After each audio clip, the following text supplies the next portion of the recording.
What I'm going to move on to now is the controlling of the AV console, which is, again uses the soundboard with use of the aux cable and projecting images and video clips onto the big screen. Now, as you can see, the screen at the front is one of those electronic ones which is usually brought down through the use of a remote. The screen may be dependent on where you're in, because some lecturers use a portable screen which can be placed straight there. That's often used in boardrooms. Lecture halls often have like screens that are already set to the wall, and then the projector just projects images straight out onto there. Some schools do it with whiteboards and then have a screen that can be pulled down in front of it. But of course this one is electronically operated simply through this button, and that simply brings it down like that. I'll just cut ahead to when the projector's down, and I'll show you how to put the rest of the thing up.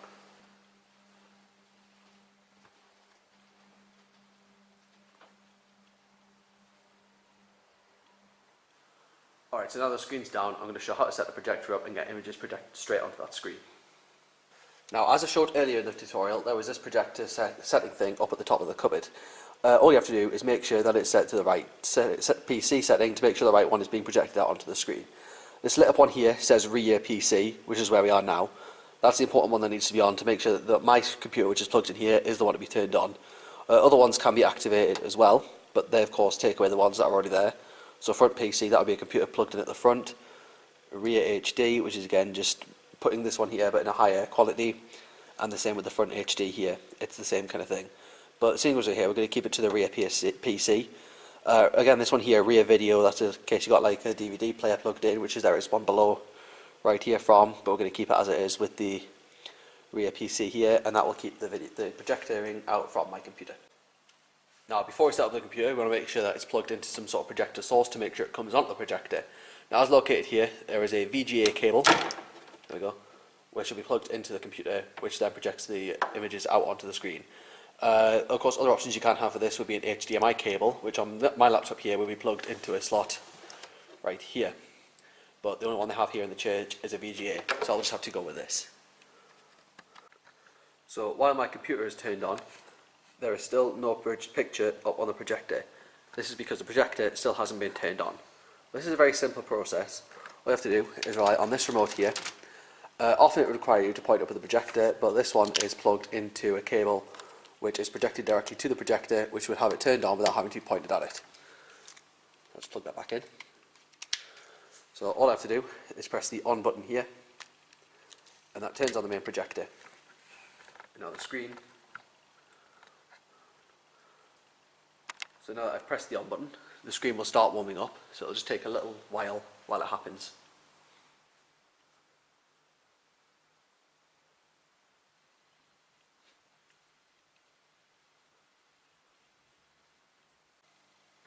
So as you can see, the projector has loaded up, and now I have logged into my computer.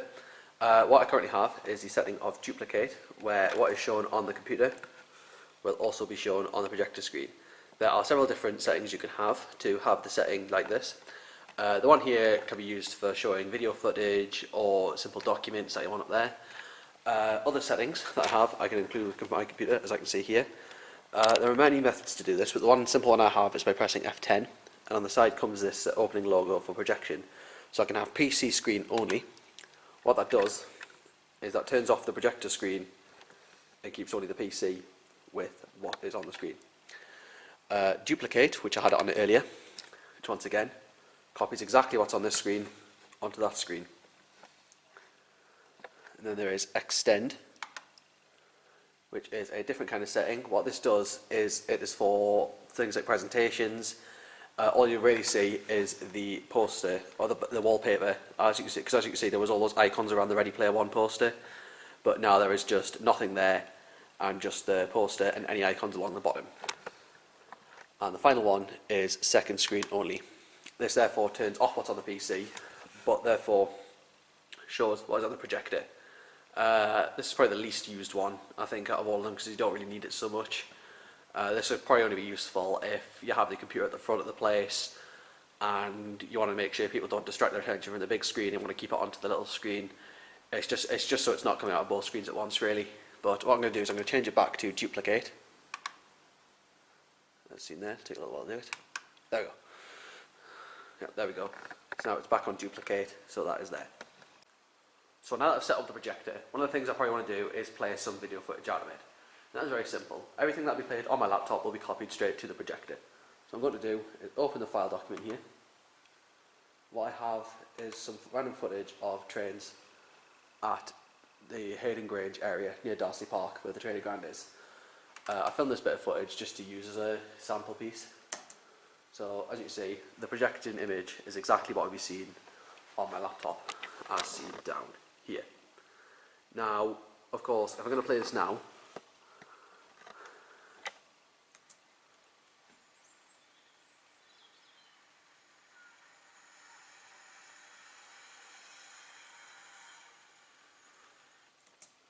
so you probably heard the sound out of that was rather quiet.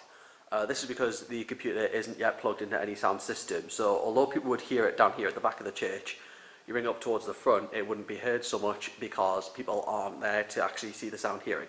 So how are we going to make this be louder? Well, I'll show you now. So what I showed earlier when I was running through the different components of the sound system was the aux cable, as seen here. All you need to do with this to get sound coming out from the computer is to simply plug it into the computer's port spot. As you can see, there is one here on my laptop. Sorry about that. There is one here on my laptop. Simple down the back here for me to plug it into. There you go. As you can see, it's plugged in right here under where my thumb is right now. So now, there we go. Let's put my laptop back down again. Now what I'm going to do is play this footage again and show the difference with it.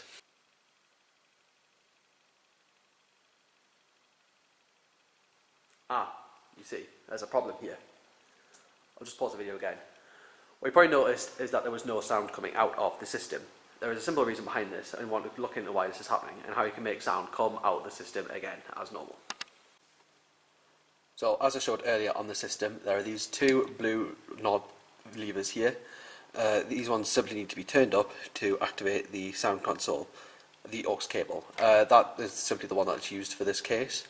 So we come back to the camera now, video now, and we're able to see another clip with the sound this time.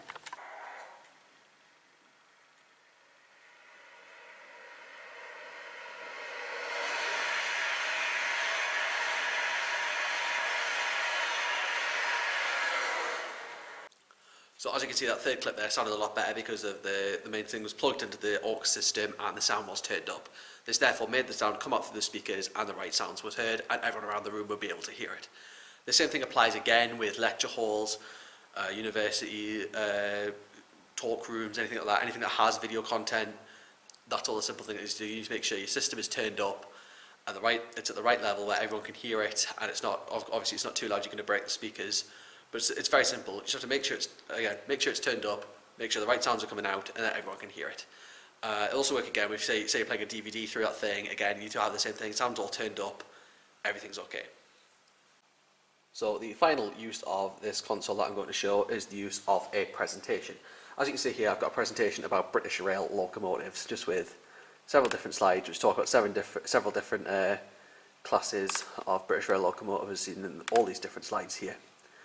So to start with a presentation, you have the main setup. Like I said before, there's a different way of setting this thing up on the screen you can have. So by pressing F10, you have projector options, and usually for this one, we usually put it on extend at the back of the church. As I said, what that does now is that changes what is on the screen. So on here, you have the opening of the presentation, just a blank slides, the whole slide set up and all that. But on the screen, we now have the layout poster from Ready Player One. So, how do I make this change? Well, it's fairly simple. All I'll do is go back to the presentation, go to slideshow, and just present the slide from beginning.